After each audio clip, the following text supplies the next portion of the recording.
போடா போடாங்கற. Inspector inspector.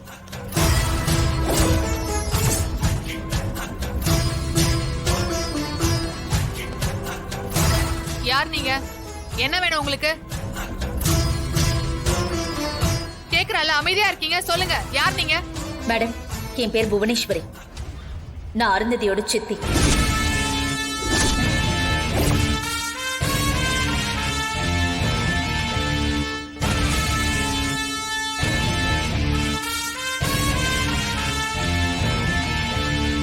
யார் இவன்?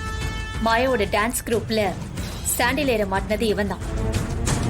இவனுக்கும் அருந்ததிக்கும் எந்த சம்பந்தமும் கிடையாது. இவன் பண்ண பாவத்துக்கு பழி அருந்ததி மேல விழுந்துருச்சு. தவறுதலா அவளை அரெஸ்ட் பண்ணிட்டாங்க. இந்த விஷயத்தை கேள்விப்பட்டு என் அண்ணன் அனுப்பி இவனை கண்டுபிடிச்சு இங்க இழுத்துட்டு வந்தேன். இவன் எதுக்காக மாயாவோட டான்ஸ் ஸ்கூல்ல சாண்டிலியர் மாட்டி விழ வைக்கணும்? இவனை அடிச்சு விசாரிச்சேன்.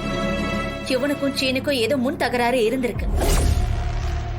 அத மனசுல வச்சுக்கிட்டுதான் அவனை பழி தீக்க இத பண்ணிருக்கான். டேய், உன் பேர் என்னடா? ஆதவ் மேடம். எதுக்காக இப்படி ஒரு காரியத்தை பண்ண? சீனுவுக்கும் எனக்கும் முன்பக்கம் இருந்தது மேடம். எப்போ நேரம் வரும்னு காத்துட்டு இருந்தேன். அதுக்கான வாய்ப்பு கிடைச்சது. டான்ஸ் ஸ்கூலை திறக்க விடக்கூடாதுன்னு நினைச்சுதான் இப்படி பண்ணேன். உங்களுக்கு இவரை தெரியுமா? இவருக்கும் உங்களுக்கும் முன்பகையா? ஐயோ மேடம், இவனை நான் பார்த்தது கூட இல்ல. இவன் போய் சொல்றான் மேடம். இவங்க எல்லாருமா கூடி அருந்ததியை தப்பிக்க வைக்க நாடகம் ஆடுறாங்க.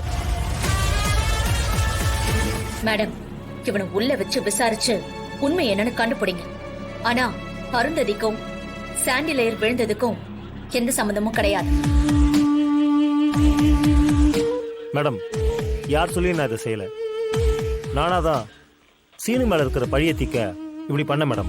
சீனு மேல இருக்கிற பகைய தீக்க என்னால இவங்களை கைது பண்ணிட்டாங்கன்னு புவனேஸ்வரி மேடம் சொன்னாங்க. எனக்கே சங்கடம் ஆயிடுச்சு.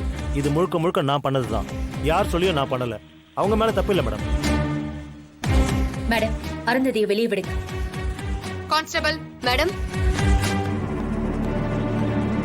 இவன் அந்த லாக்அப்ல தள்ளிட்டு அருந்ததியை வெளியே விடுங்க. மேடம். சரிங்க மேடம்.